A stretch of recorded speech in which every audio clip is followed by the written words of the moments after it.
It is Monday, and it's another edition of Locked On Royals on the Locked On Podcast Network. I'm your host, Jack Johnson.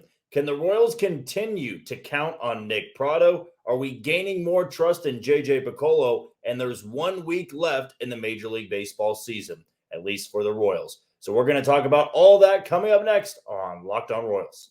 You are Locked On Royals, your daily Kansas City Royals podcast. Part of the Locked On Podcast Network, your team every day.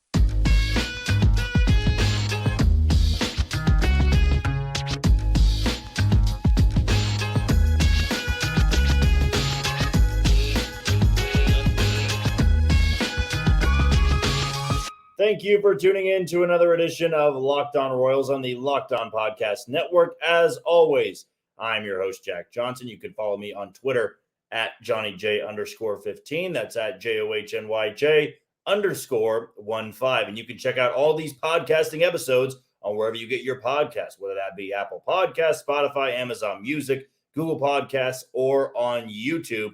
Just be sure to hit that follow button and subscribe. We had a goal of getting to over 500 before the end of the season. We smashed past that. We're already at 520. The goal is for opening day 2024 to get to 1,000 subscribers. So still a full off season, but let's try to maintain our pace, probably about 100 subscribers per month. So at least that's my goal. I urge you guys, if you like this podcast, share it with other people and see if they can hop on board the Royals hype train, if you will. Today's episode is brought to you by Sleeper. I'm going to have some picks for the upcoming series against the Detroit Tigers. Zach Greinke will throw tomorrow at Comerica Park as the Royals look to extend their winning streak from 6 games to 7 games and make it 11 of 12 wins over the last 2 weeks. So the Royals are red hot, which is the perfect time. Even though it's the end of the season, we're still going to have jam-packed episodes all week. If this is your first ever episode tuning into Locked On Royals, of course, welcome in.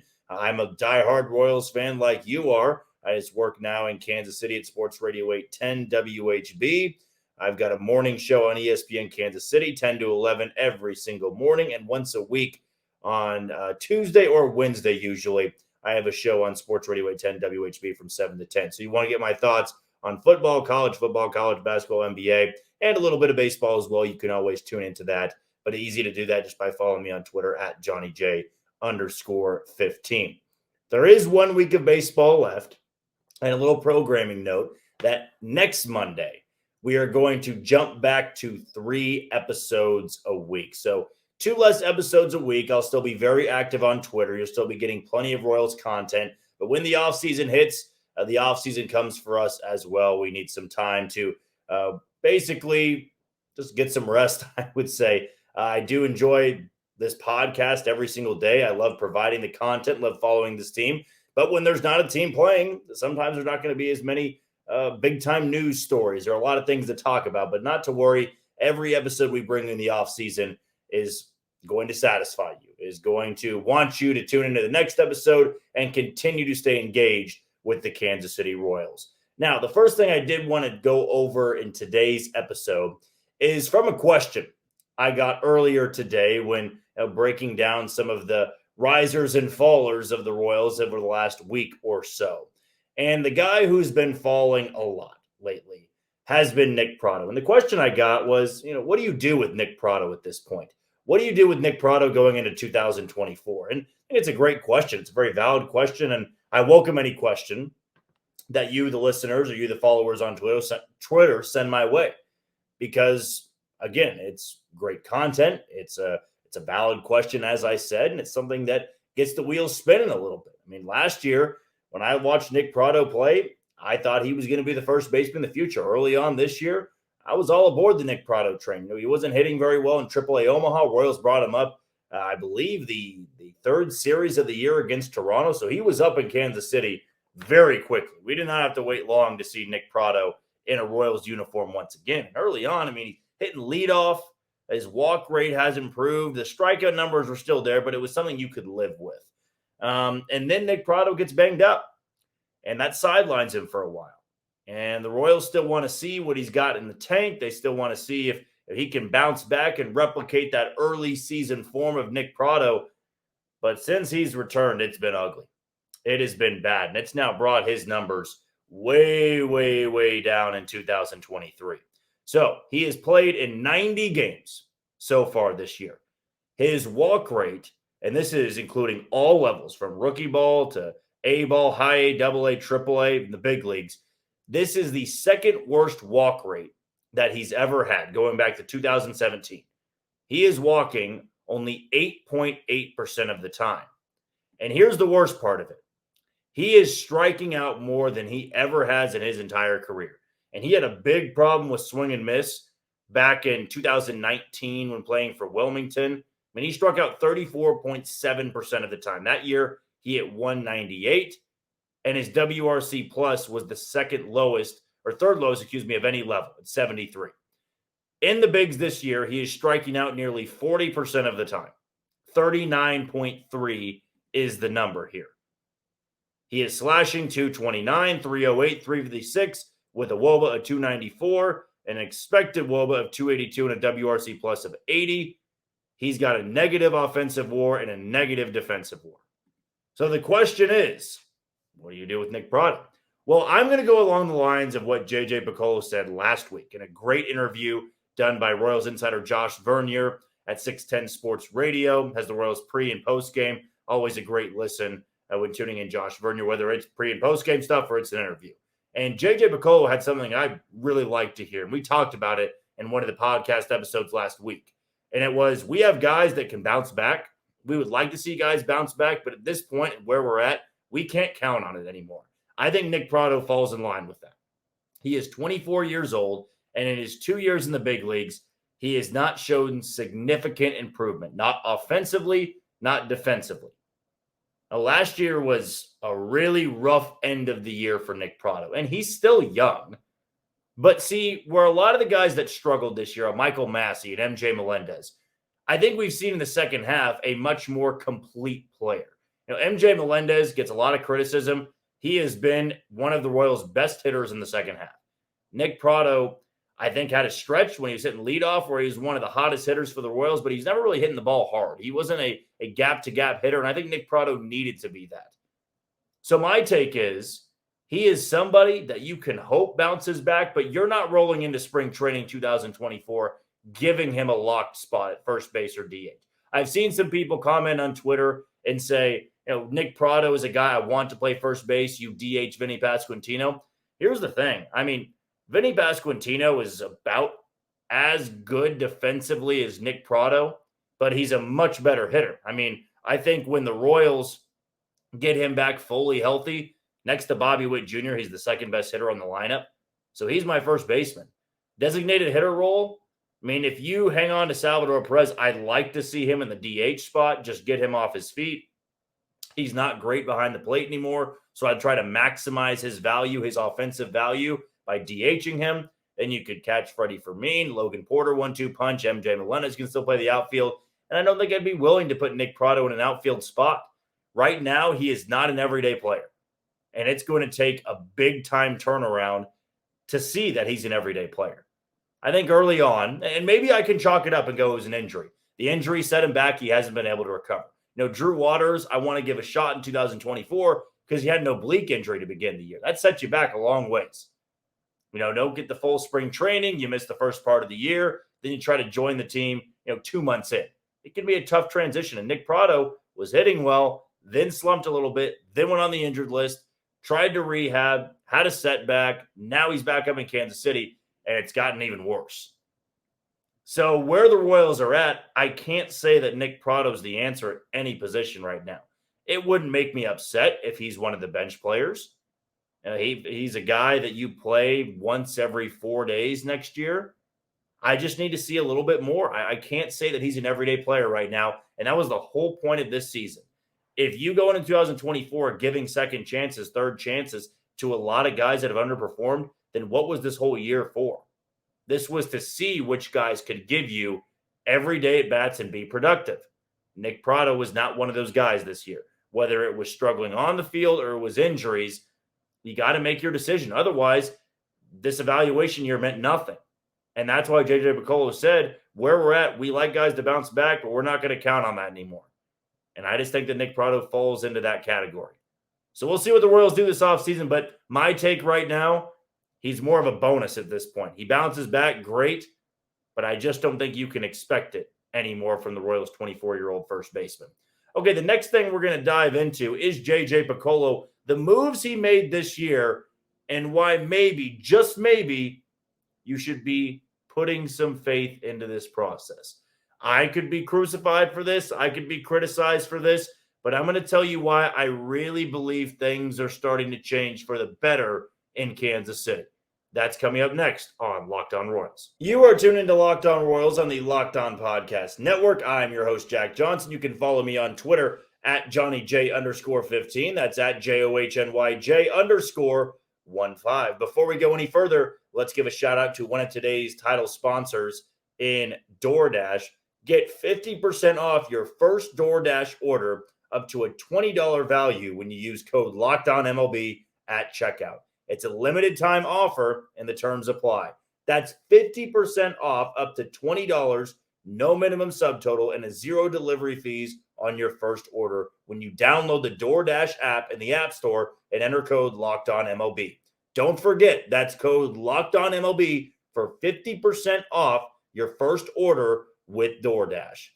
It is easy to get caught up in the overall record of the Royals and say, well, it's September, they're playing well, shocker. The Royals, when it doesn't matter, they play better. Well, I do want to say some of that doesn't really make sense because if my math is correct, and I wasn't looking at a wrong stat here, the Royals haven't had a winning record in September in 5 years. Now, the last team that did it lost 100-plus games, so read into that for what you will. But the goal of this season was not to win 90 games. You could tell by the roster they assembled, it was not going to win 90 games. Not really the lineup. I thought the lineup could be far more competitive. They got off to a brutal start, but the rotation, the bullpen, that was never going to be a group that was going to be able to put together a great season. And if you believed in that, I'm sorry that you felt that hopeful. I mean, I was far more hopeful than a 100-loss season. But I mean, JJ Picollo and John Sherman basically told us in the offseason, hey, this is going to be ugly. Now, this is going to be an evaluation year. You hear that from a front office, it means it's going to be ugly. Because you have to evaluate guys that may or may not be big leaguers. The big kicker is they've never proven they're a big leaguer. They've never proven they're an everyday player. And the Royals had a lot of guys that needed to prove it.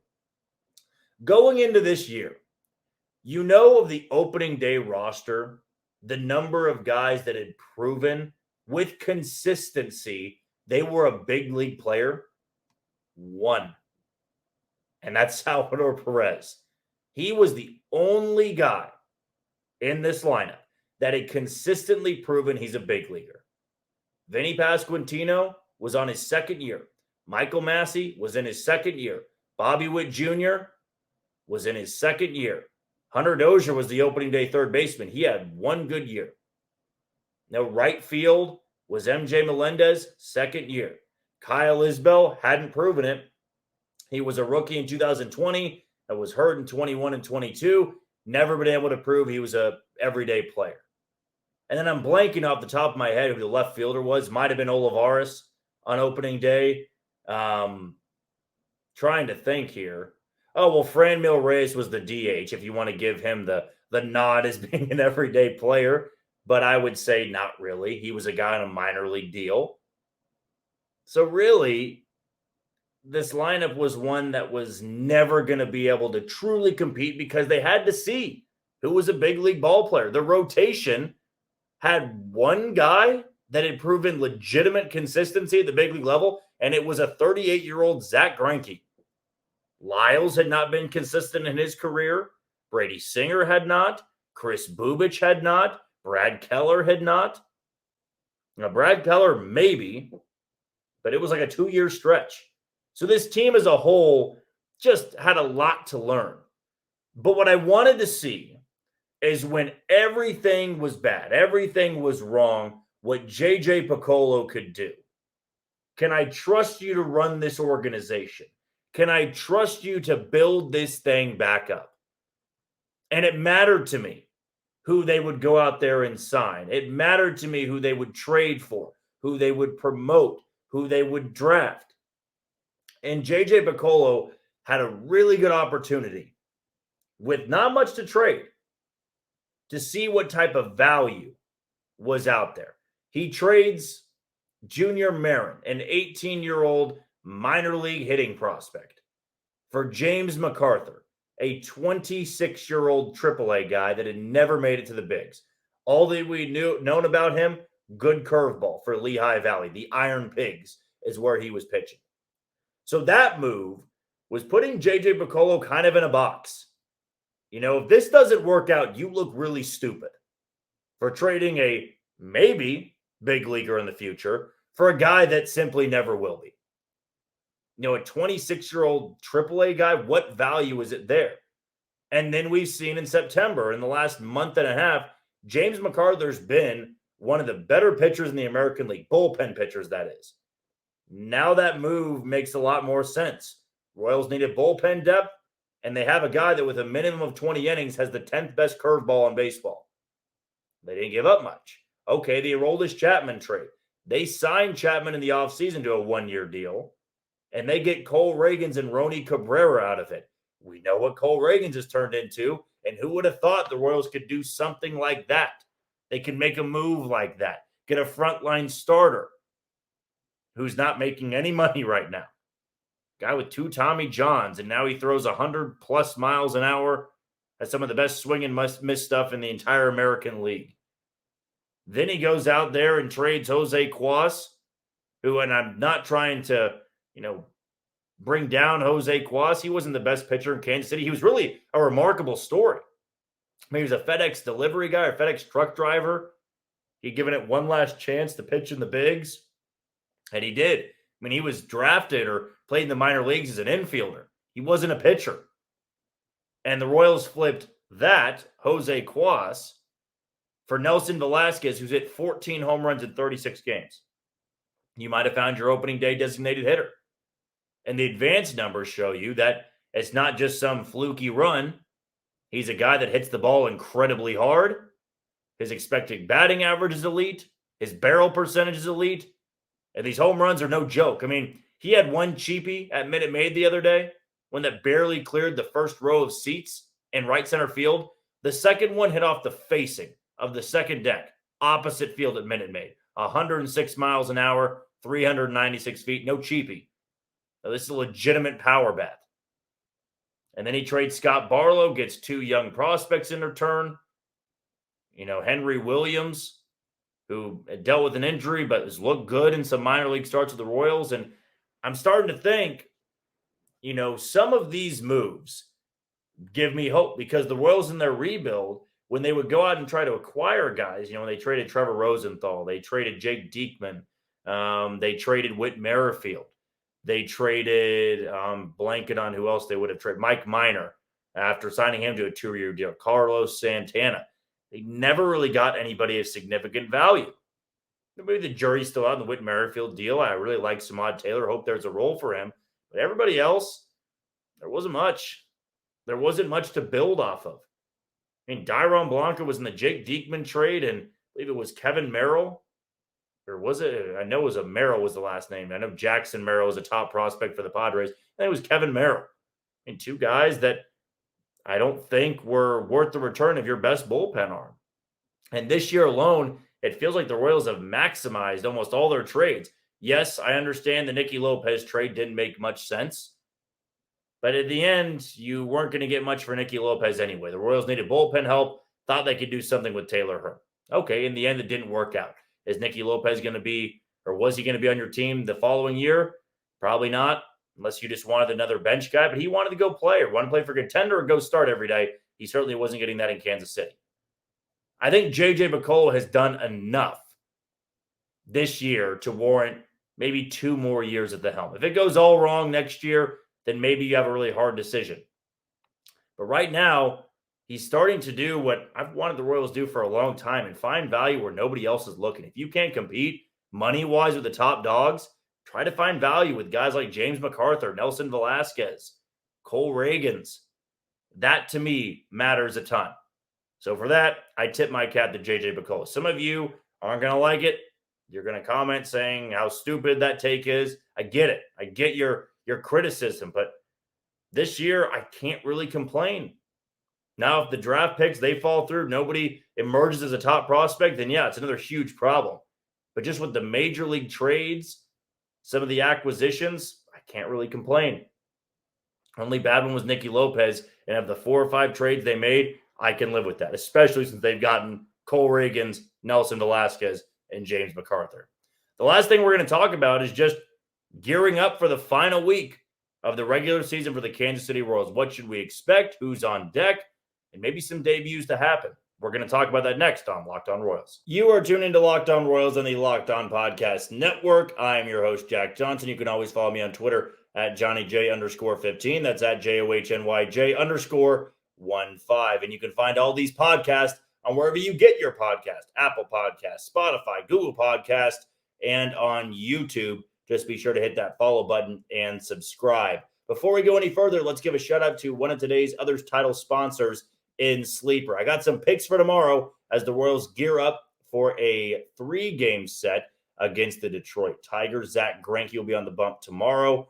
Might be Zach in a limited role, could be his last outing as a member of the Kansas City Royals and maybe just a member of Major League Baseball. It could be Angel Serpa following right after him. So I'm going to go with the offensive players in this one. Bobby Witt Jr. is 1 home run shy of 30. I feel like I just need to keep picking him until he finally gets it. So you know what? Tomorrow I will go out there again and say Bobby Witt Jr. is going to homer and be the first Royal to have a 30-30 season in club history. So he's one of my picks offensively. And my second pick here is going to go with Michael Massey. I think Massey will have more than 1 hit, so a multi-hit game for the second baseman. I just feel like he's due at Comerica Park. We know he hits the Chicago White Sox so well. I'd like to see him start hitting the Tigers a little bit better. Same thing for Bobby Witt Jr.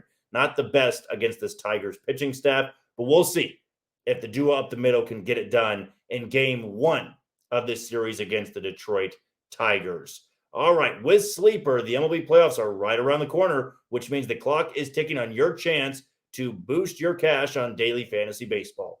Baseball has never been more exciting than it is with studs like Ronald Acuna Jr., Mookie Betts, and Shohei Ohtani. Pick more or less on stats for these stars like home runs, hits, strikeouts, and more for up to 100 times the payout on Sleeper. Get your picks right, and you could win big with Sleeper. We got 1 week left of games for Royals baseball in 2023. Some of you may be wiping the sweat off your brow and saying, thank God. I was done watching this team. I was tired of them in May. I just want it to be over. There's going to be some of you, like myself, that are going to be sad because I'm a big baseball fan. Don't get me wrong. I love football. My entire weekend this past weekend was dedicated to watching football. But baseball is different for me. And I think this surge that the Royals have had is going to make me long for baseball a little bit more. It's fun to see them play well. It's fun to see the bullpen lock it down in tight games, play spoiler. It's fun to see Bobby Witt Jr. play baseball, Cole Reagans play baseball, Garcia, Massey, Melendez when they're hot. I'm going to miss it. Then this is the last week of Major League Baseball for the Kansas City Royals. There'll be postseason ball, and we'll probably have some podcast episodes breaking down those games and what it will take for Kansas City to get back to that spot. But as I've mentioned before, and I'm going to continue saying this, I believe it's going to be a pretty fun offseason for Kansas City. And when we're rolling into spring training, and when we have those first couple podcasts in February, when pitchers and catchers report, we're going to have a lot to talk about. I think we're going to have a revamped group. We're going to have some guys coming back healthier. And hopefully, just hopefully, we're going to have a team that can really be entertaining and interesting to watch for more than just a September month. You know, I am dreaming of a scenario with this podcast that when we get things rolling, you know, when we get things kicked off in April, we're going to have exciting and fun content all the way through the season. And next year, it's in my plans to travel a couple times and give you guys some video content, do the podcast remotely, do some shows from hotel rooms of wherever the Royals may be playing. It's in the cards for me. I think I'm going to make that a serious effort on my end. because this year, this season, since I took over back in late June, it's been a blast for me to do this and cover this team. And you know what? As bad as it's been, the record has been, I've had a lot of fun doing this and kind of building an attachment to this team. When you watch the team day in, day out, I mean, you kind of build that attraction to baseball again. And it only makes me think that if the wins start piling up, it's only going to be that much more fun to do this podcast. But you, the listener, you, the follower, have been fantastic, and don't need to worry about the content dying off. I know that I said it's going to drop down to 3 episodes a week. But if there is a week where the Royals are hot in free agent talks or they make a couple signings, you bet your butt that we're going to probably do 5 episodes that week.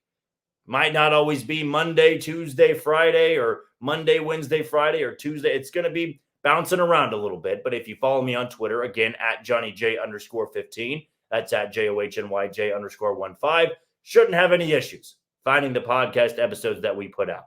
But again, I thank you, the listeners. I thank you, the followers. I love doing it because you guys engage with me on Twitter. You engage on YouTube. You can follow along on Spotify, Apple Podcasts, Google Podcasts. And one last reminder there. We want to make this podcast as best as possible. We want to climb up the ranks. So if you're following on Spotify, you're following on Apple Podcasts, Google Podcasts, YouTube. I know subscribing is what's very important and the views on YouTube. But for those other podcasting outlets, leave a review. Leave a rated star, 4-star, 5-star. I mean, hopefully you like the podcast if you are following along. But to me, that's important. We want to make sure we're climbing up the ranks here. So continue to subscribe, continue to follow, share this with a lot of people who love baseball, who love the Royals, or are looking for a team to root for. I know it sounds crazy and try to convince somebody to watch the Royals, but we've all seen this team when it's fun. We've seen what this city's like when the Royals are fun, and it matters. You may be somebody that says, well, the Chiefs are good, so that's all that matters. I'm a diehard Chiefs fan, but I also understand the importance of having a competitive baseball team. To have a baseball team that you want to go to the ballpark and be there all 9 innings in a July game. You want to be engaged. And this team, late in the season, has given you reason to be engaged. Maybe you still follow, maybe you don't. But I know for this offseason and what this September month means that the Royals can stash away something. I mean, we may see Anthony Veneziano and Jonathan Bolin before too long. I'm hoping we can see him in this Detroit series. But these young guys can finish strong. Bobby Witt Jr. get the 30-30 season. Garcia finished strong.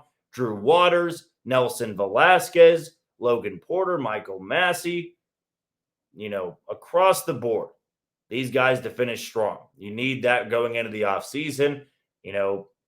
I think the Royals are going to return a large chunk of this roster, this coaching staff. I mean, they replaced Gene Watson in the scouting department with Brian Bridges. It's going to be some changes, new voices, hopefully some different moves. You can agree with me, disagree with me. It's what makes this important. It's what makes this podcast go, is we can have those discussions.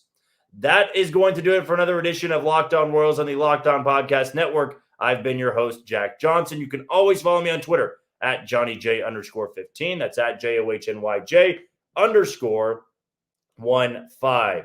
Tomorrow, we're going to break down more of this Tigers series, look ahead to Cole Reagan's final start of the year, and maybe some other free agent names that could be floating around and would make sense for the Royals, maybe more so on the pitching side of things. But until then, you take it easy, Kansas City.